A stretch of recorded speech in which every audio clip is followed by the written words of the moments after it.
restaurando o tabernáculo de Davi. Na verdade, você ouve isso em um monte de CD, mas eu acho que metade das pessoas não entendem o que eles estão falando. E é verdade mesmo, estamos restaurando esse tabernáculo. Deus está, porque Ele falou que Ele restauraria o tabernáculo caído de Davi.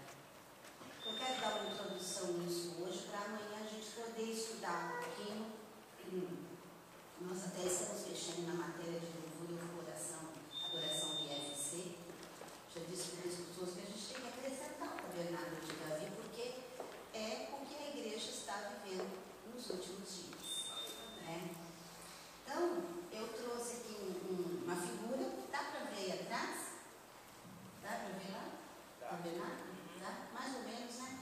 Depois vocês vão dar uma chegadinha aqui à frente, tá? Eu vou falando assim, eu trouxe umas figuras um pouco assim, maiores, porque eu trouxe o pendrive, mas nem deu tempo da gente mexer, né? Quem sabe para amanhã a gente ajeita, né? Tá bom? E eu gostaria de começar então com o texto que eu vi ali, que o pastor já leu, de João capítulo 4, talvez um dos textos mais conhecidos da Bíblia com relação a louvor e adoração, né? João capítulo 4, mas eu gostaria de falar algumas coisas aqui.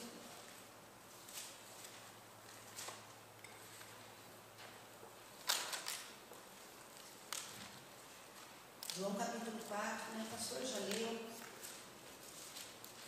Jesus está tendo uma conversa com uma mulher aqui, interessante, né? Uma das coisas mais profundas, talvez a mais profunda com relação ao louvor e adoração, Jesus falou com uma mulher. E ninguém dava valor, né? Ela está meio-dia no poço, né? Meio-dia não era lugar bom de mulher para poço, porque elas iam no começo da manhã pegar água para o dia. Quem mãe dona de casa sabe disso, né? Vai no começo do dia buscar água e no fim da tarde buscar água para banho e comida e janta, essas coisas, era igual. O que essa mulher está fazendo meio-dia no poço é porque ela era uma mulher que não era muito bem aceita pela sociedade, então ela vai na hora que ninguém vai. Né? Então, assim, o fato dela estar ali meio-dia já é uma coisa super suspeita. Ela não quer, é o point na época, sabe quando é o point da mulherada, né? Hoje é o cabeleireiro, você vai olhar que não vai ninguém, porque não quer ouvir conversa. Essa mulher era assim. Ela vai buscar água. Jesus é uma coisa, é um homem extraordinário, porque o judeu, quando ele viajava da Judéia para Galiléia, né? Judéia embaixo, Galiléia em cima, ele cruzava e não passava por Samaria. Samaria ficava no meio do caminho, mas o judeu, ele tinha, né, origens assim, do samaritano. O samaritano era um judeu misturado com outros povos, então eles diziam que não era um povo puro. Então, quando eles tinham que cruzar Samaria, ir para a Judéia ou Galiléia, eles saíam fora e andavam pelo lado, para não pisar em Samaria. Jesus cruza, a Bíblia diz que ele precisava, se você olhar aqui, o versículo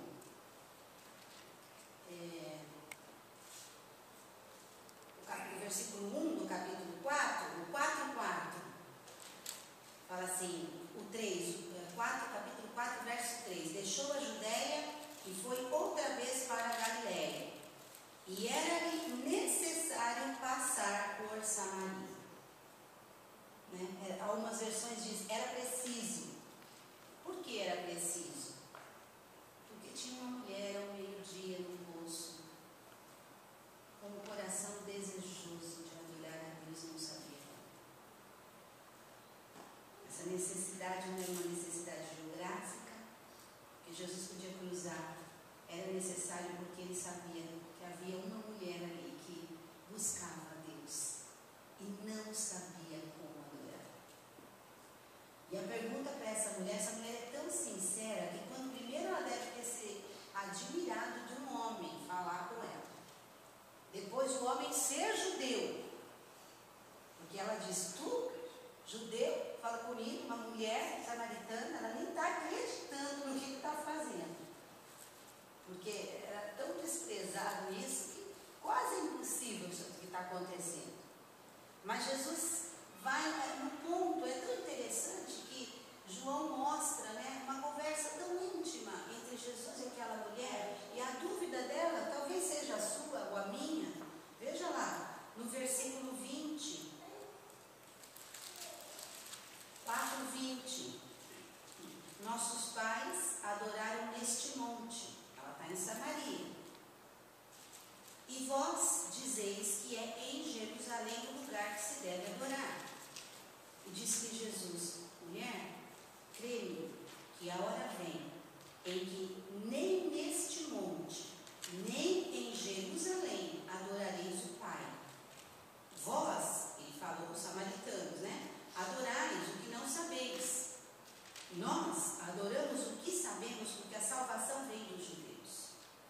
Mas a hora vem, e agora é, em que os verdadeiros adoradores adorarão o Pai em espírito e em verdade, porque o Pai procura a tais que assim o adorem.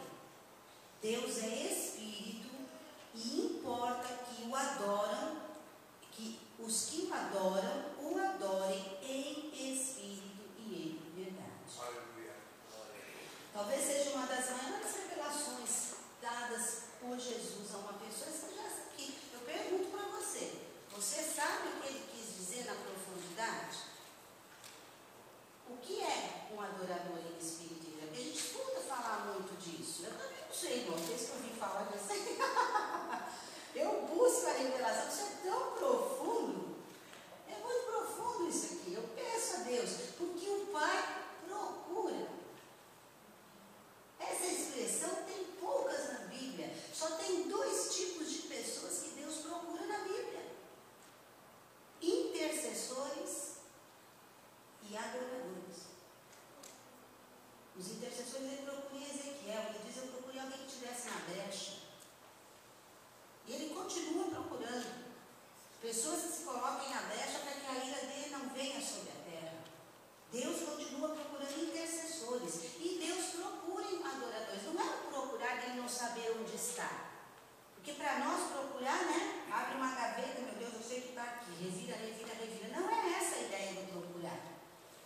O procurar que a palavra está dizendo é a ideia de passar os olhos para encontrar no coração de alguém essa disposição de ser um verdadeiro adorador. Verdadeiro. Se ele fala verdadeiro, desculpa, né, gente, mas é porque tem falso. Você vê que ele fala para a mulher samaritana: vocês adoram o que não sabem. Como alguém pode adorar o que não sabe? Ele pode, ele falou que eles adoravam. Você pode vir aqui adorar um Deus que você não sabe quem é direito. Você sabe que tem muita gente na igreja que tem muitos problemas com Deus Pai? Deus Filho, o Senhor Jesus, é a pessoa doce da Trindade. Ninguém tem problema com Jesus. Jesus morreu por nós. Jesus é a pessoa doce, é o Salvador, é o irmão mais velho, é o primogênito de todos nós, é aquela figura doce. Ninguém tem problema. O Espírito Santo, às vezes as pessoas não entendem que o Espírito Santo é uma pessoa. Parece que é uma força, procura o Espírito Santo com poder, né? Não que esteja errado, mas o Espírito Santo é Deus, e Ele quer ter intimidade conosco como Deus. Tem pessoas que procuram o Espírito Santo quando o poder do Espírito Santo, não do amor, da reverência, da paz, de quem o Espírito Santo é. Mas mesmo assim as pessoas não têm muito problema com o Espírito Santo. Elas buscam o Espírito Santo, porque elas querem o poder. Agora, Deus Pai é um problema. Sabe por quê? Quando você adora Deus Pai, sem perceber, você traz para a adoração a figura do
Alguns questionamentos estão rodando ali por dentro. Então a sua adoração, ela, às vezes não é tão verdadeira. Vocês estão entendendo, irmãos? O ano passado eu tive câncer. Eu estava contando para ela, eu estou na casa dela, da Marta, então, dia 4 de janeiro do ano passado, eu fiz uma cirurgia em dezembro para tirar o útero, eu fui com os problemas muito sérios e não sei o quê, e no dia 4 de janeiro eu tive um diagnóstico, o médico me chamou, eu tive um câncer de ovário, e na cirurgia ela foi fazer a cirurgia, era uma cirurgia aparentemente simples, só que a hora que ela abriu, eu estava com tudo contaminado. Então ela tirou os 2 ovários, as trompas, o óvulo, o útero e tudo foi tirando. E eu cheguei, quando ela disse para mim, o cisto não era um cisto, era um tumor maligno. Eu fiquei olhando para ela e a gente é tão ignorante nessas coisas, graças a Deus eu não tinha tido essa experiência, mas digo que graças a Deus eu tive. Eu disse para ela, então está tudo resolvido, você fez a cirurgia, ela olhou para mim e falou, não, câncer de ovário não funciona assim, ele espalha, corre, porque você tem que fazer quimioterapia urgente, acho que você vai ter que fazer uma segunda cirurgia e tal. Eu saí dali, eu lembro que ela olhou bem, ela falou alguma dúvida, eu olhei para ela, eu chorei, eu falei, eu tenho todas, o que eu faço? Para onde eu vou? O que eu faço agora? Ela disse, você tem que procurar um oncologista, fazer umas tomografias e ter ideia de como está a situação. Mas corre, de novo ela disse isso. Eu saí dali, o primeiro lugar que eu passei foi na sala do Bispo Souza, porque eu tinha viagem marcada em fevereiro para cá, encontro de casais, mas foi depois, quando a gente vem, a gente está de tudo aqui. E quando eu entrei na sala, eu liguei para o Souza, eu falei, olha, estou indo aí, a gente está com uma notícia nova e eu preciso passar aí. Não, vem para cá, estou aqui no UFC. Aí eu fui para lá, eu e meu marido, aí a gente entrou ali, eu lembro que eu olhei para o Souza, ele olhou para mim e falou, o que aconteceu? Eu não conseguia falar, eu abracei o Souza, eu e o Emerson, meu marido. Eu chorei com muita gente. Eu chorei com muita gente querida. A Bíblia diz que na angústia nasce um irmão. Nasceram tantos irmãos para mim, né? Então, e aí, gente, comecei uma jornada de um ano. Fui o ano inteirinho, fiz 7 quimioterapias, outra cirurgia. Caiu meu cabelo 2 vezes, eu estava contando para ela, meu cabelo aqui não está curto, ele tem cabelo agora. Se eu viesse aqui em dezembro do ano passado, ou um pouco antes, eu ia vir de lenço, né? Foi uma coisa muito nova para mim. E sabe, eu descobri no meio disso tudo o amor de Deus. O amor de Deus e o cuidado. O amor de Deus por quem eu sou, não pelo que eu faço. Porque quando você não pode fazer, é aí que você se descobre num relacionamento com Deus. Porque o nosso relacionamento com o Pai é muito de serviço. Não é verdade, irmãos? Faça uma média das suas orações com Deus, para ver o quanto você é servo, o quanto você pede pela obra e o quanto você conversa com Deus sobre a obra. Tira a obra das suas orações, vamos ver o que sobra. Tira os pedidos da tua oração, sabe? Pede, vamos ver o que sobra. Isso que sobra é o teu relacionamento